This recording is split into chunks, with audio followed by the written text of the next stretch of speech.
नमस्कार साथियों, एक बार फिर आप सभी का स्वागत है एडुटेनमेंट शो पर, जहां आज हम एक बार फिर लेकर आए हैं UP TET, C TET, super TET और यूपीएसआई के लिए स्पेशल 2020 की श्रृंखला, जिसमें आज का विषय हमारा सामान्य अध्ययन का पार्ट 3। तो वीडियो को शुरू करने से पहले अगर आप हमारे चैनल पर नए हैं तो हमारे चैनल को सब्सक्राइब करके बेल आइकन दबा दें, जिससे आने वाली वीडियोज़ का नोटिफिकेशन आपको मिलता रहे।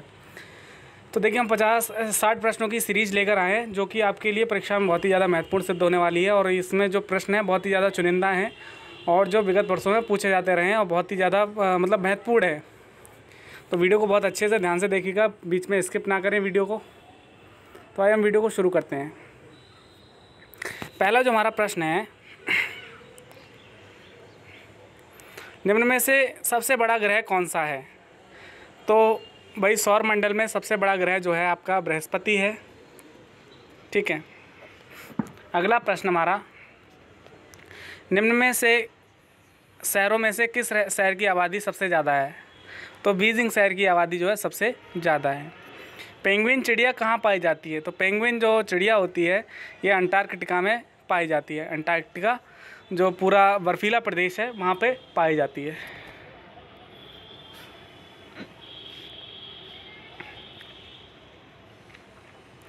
भारत का प्राचीनतम पर्वत कौन सा है? तो अरावली पर्वत श्रृंखला।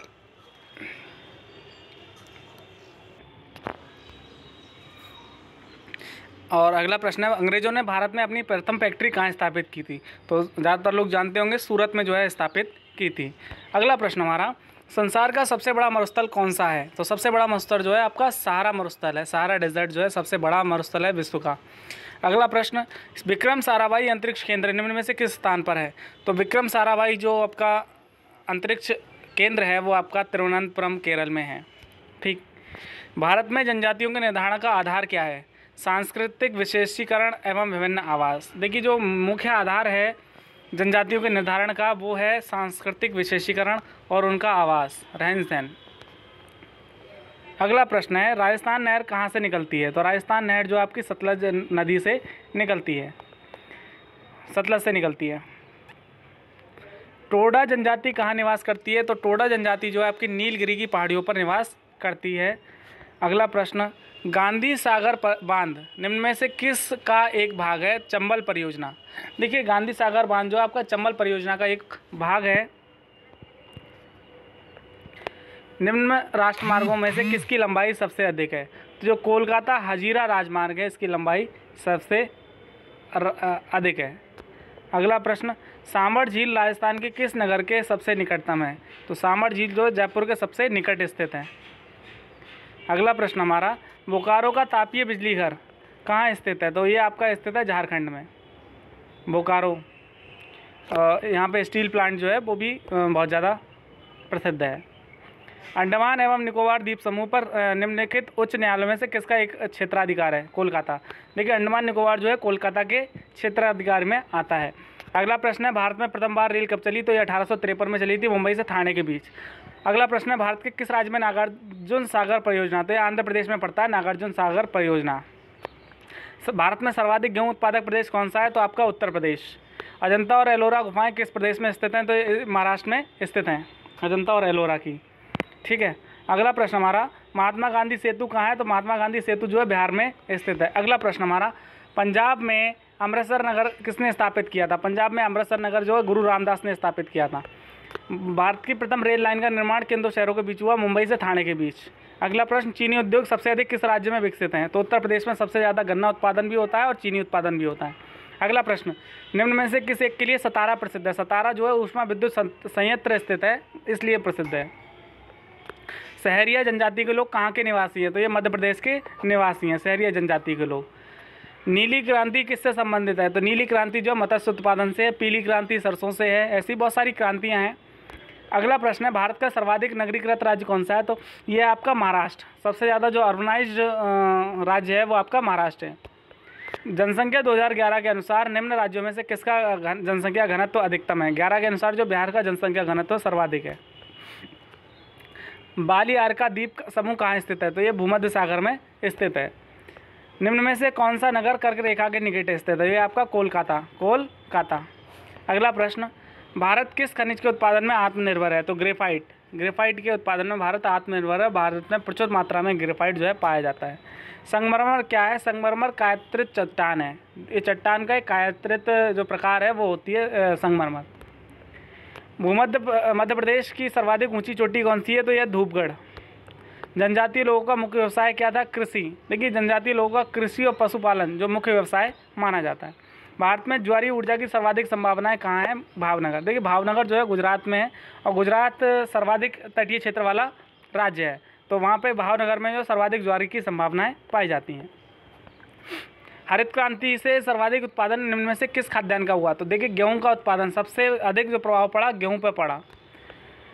निम्न में से किस राज्य से होकर कर्क रेखा गुजरती है? तो कर्क रेखा जो है आपके बिहार से होकर गुजरती है। भारत में सर्वाधिक कोयला भंडार किस राज्य में पाए जाते हैं? तो झारखंड में सर्वाधिक कोयला भंडार पाए जाते हैं। बेम्बानाथ झील कहाँ स्थित है? केरल में स्थित है। ठीक। अगला प्रश्न, निम्न में से कौन सा ग्रह सबसे कम समय में सूर्य का चक्कर लगाता है? तो बुध जो है सबसे कम समय में सूर्य का चक्कर लगाता है। उत्तर प्रदेश में 2 परमाणु ऊर्जा इकाइयाँ कहाँ पर स्थापित हो रही हैं? तो ये आपकी स्थापित हो रही है नरौरा उत्तर प्रदेश में। नरौरा उत्तर प्रदेश। मध्य प्रदेश की सर्वाधिक जनसंख्या वाली जनजाति कौन सी है? गोंड जनजाति। गोंड जनजाति। तिब्बत के पठार की समुद्र तल से औसत ऊंचाई कितनी है? तिब्बत का जो पठार है समुद्र तल से 5 किलोमीटर की ऊंचाई पर स्थित है। केसर का वाणिज्यिक स्तर पर उत्पादन निम्न में से किस राज्य में होता है? तो सबसे ज़्यादा उत्पादन जो है भारत के अंतर्गत केसर का जम्मू कश्मीर में होता है। भारतीय बागवानी विश्वविद्यालय कहाँ पर स्थित है? ये आपका स्थित है सोलन, जो एक जिला है हिमाचल प्रदेश का, वहाँ पर। अगला प्रश्न है, मृग तृष्णा किसका उदाहरण है? तो मृग तृष्णा जो है पूर्ण आंतरिक परावर्तन का उदाहरण है। पूर्ण आंतरिक परावर्तन। अगला प्रश्न, निम्न राज्यों में से कहाँ पर साइबेरियन सारस के लिए आदर्श प्राकृतिक निवास है? तो अरुणाचल प्रदेश। अरुणाचल प्रदेश। उत्तर प्रदेशीय हिमालय का सर्वोच्च शिखर कौन सा है? तो सर्वोच्च शिखर जो है आपका नंदा देवी है। ओजोन परत के संरक्षण का अंतर्राष्ट्रीय दिवस कब मनाया जाता है? 16 सितंबर को। 16 सितंबर को। ग्लोब पर 2 स्थानों के बीच न्यूनतम दूरी क्या होती है? तो अंतर्राष्ट्रीय तिथि रेखा पर होती है। ठीक। भारत के कुल क्षेत्रफल में वनों का क्षेत्रफल कितना है? 22%। 22%। ऑस्ट्रेलिया में स्थित कॉलगुरली किसके लिए विख्यात है? तो ये स्वर्ण उत्पादन के लिए, मतलब यहाँ पे जो सोने की खानें पाई जाती हैं, कॉलगुरली नामक जगह है, इसलिए फेमस है। मध्य प्रदेश में कोरबा किस खनिज के लिए जाना जाता है? एल्युमिनियम उद्योग के लिए। एल्युमिनियम उद्योग के लिए। संसार की सबसे महत्वपूर्ण जहाजी नहर कौन सी है? स्वेज नहर। स्वेज नहर व्यापारिक नहर है ये। भारत के किस राज्य का समुद्री तट सबसे अधिक लंबा है? गुजरात का। गुजरात का। निम्न में से कौन सी नदी भूमध्य रेखा को 2 बार काटती है? तो कांगो नदी जो है आपकी भूमध्य रेखा को 2 बार काटती है। ब्यूनस आयर्स निम्न में से किसके लिए प्रसिद्ध है? डेयरी पदार्थ व मांस के लिए। डेयरी पदार्थ व मांस के लिए। जलयान निर्माण में प्रथम स्थान रखने वाला एशियाई देश कौन सा है? ये आपका जापान है। कौन सा है? जापान। भारत के किस राज्य में देश की 25% भैंसें पाली जाती हैं? उत्तर प्रदेश। देखिए उत्तर प्रदेश जो है कृषि प्रधान राज्य है और यहाँ पशुपालन और कृषि जो है बड़े उच्च स्तर पर की जाती है। कश्मीर को शेष भारत से जोड़ने वाला दर्रा कौन सा है? तो बनिहाल दर्रा। कौन सा? बनिहाल दर्रा। तो वीडियो हमारी यहाँ पे समाप्त होती है। आशा करते हैं आपको वीडियो अच्छी लगेगी, आपके काम आएगी। अगर आपको हमारी वीडियो अच्छी लगे तो इसको लाइक करें, ज़्यादा से ज़्यादा शेयर करें, और अगर हमारे चैनल पे नए हैं तो हमारे चैनल को सब्सक्राइब करें। आप किसी भी teaching exam, UP TET, C TET, super TET, किसी एग्जाम की तैयारी कर रहे हैं तो हमारे चैनल को जरूर सब्सक्राइब करें। तो thank you for watching our video. Thank you very much.